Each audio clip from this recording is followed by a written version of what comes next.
Hello friends, welcome to my YouTube channel. ಇವತ್ತು ಕೂಡ ನಾನು SSC GDಯ ಕ್ವಶನ್ ಪೇಪರನ್ನು ನಿಮ್ಮ ಮುಂದೆ ಡಿಸ್ಕಷನ್ ಮಾಡ್ತಿದ್ದೀನಿ. ನೋಡಿ, ಈ ಕ್ವಶನ್ ಏನು ಹೇಳುತ್ತೆ ಅಂದರೆ, ಇಲ್ಲಿ ಒಂದು ಕೋಡ್ ಲ್ಯಾಂಗ್ವೇಜಲ್ಲಿ ಕೊಟ್ಟಿದ್ದಾರೆ. PGMS ಅನ್ನು 9, 18, 12, 6 ಅಂತ ಬರೆಯಲಾಗಿದೆ. ಅದೇ ರೀತಿ TBRX ಅನ್ನು 5, 23, 7, 1 ಅಂತ ಕೋಡ್ ಲ್ಯಾಂಗ್ವೇಜಲ್ಲಿ ಕೊಟ್ಟಿದ್ದಾರೆ.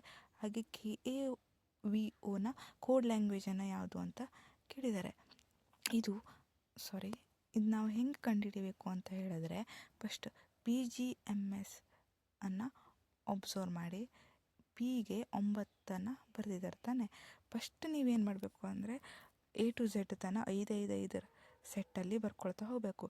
ನಿಮಗೆ ಇದು ABCDದು ಸೆಟ್ ಯಾವ್ಯಾವ ನಂಬರ್ಸಲ್ಲಿ ಬರಲ್ಲ ಅಂತ ನೆನಪಿರಲ್ಲ ಅಂದರೆ 5 ಒಂದು ಸೆಟ್ಟಾಗಿ ಬರ್ಕೊಳ್ಳಿ. 5 ಸೆಟ್ಟಾಗಿ ಬರ್ಕೊಂಡಾಗ ಪಿ ನೋಡಿ 9 ಅಂತ ಕೊಟ್ಟಿದ್ದಾರೆ. ಪಿ 5, 10, 15, 16ನೇ ನಂಬರಲ್ಲಿ ಬರ್ತದೆ.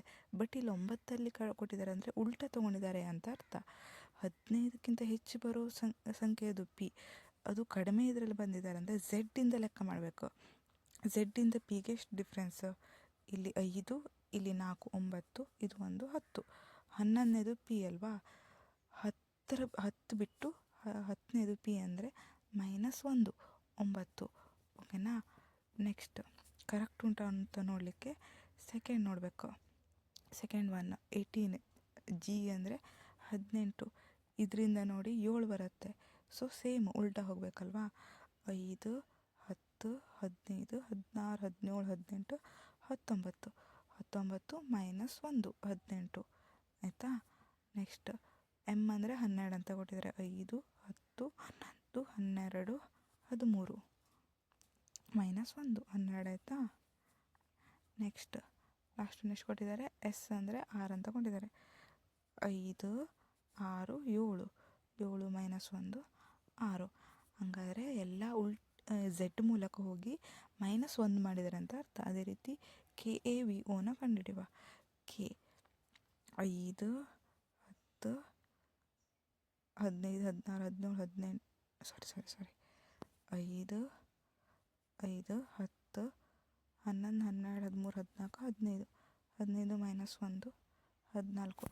ನೋಡಿ, ಫಸ್ಟ್ ಆಪ್ಷನ್ ಬಂತು ಅಂದರೆ ನೀವು ರೇಟ್ ಹಾಕಿಬಿಡ್ಬೇಕು ಎಕ್ಸಾಮಲ್ಲಿ. ಸೆಕೆಂಡ್, ಥರ್ಡ್ ಒನ್ನು ಎಲ್ಲ ಲೆಕ್ಕ ಮಾಡ್ತಾ ಹೋಗ್ಬಾರ್ದು. ನಿಮ್ಗೆ ಕಾನ್ಫಿಡೆನ್ಸ್ ಇದೆ ಅಂದರೆ. ಇಲ್ವಾ, ನೀವು ಪೂರ್ತಿ ಲೆಕ್ಕ ಹಾಕಬೇಕು. 14 ಬಂತ. ಎ ಫಸ್ಟ್ ಅಂದರೆ 20, ಇಲ್ಲಿಂದ ಉಲ್ಟಾ ಹೋಗ್ಬೇಕಲ್ಲ. 5, 10, 15, 20, 24, 25. 25ನೇ ನಂಬರ್ -1, 24 ಆಯಿತಾ? Next we 1, 2, 3, 4, 4 -1, 3. Next O 5, 10, 11, 11 -1, 10. So 4 is correct answer.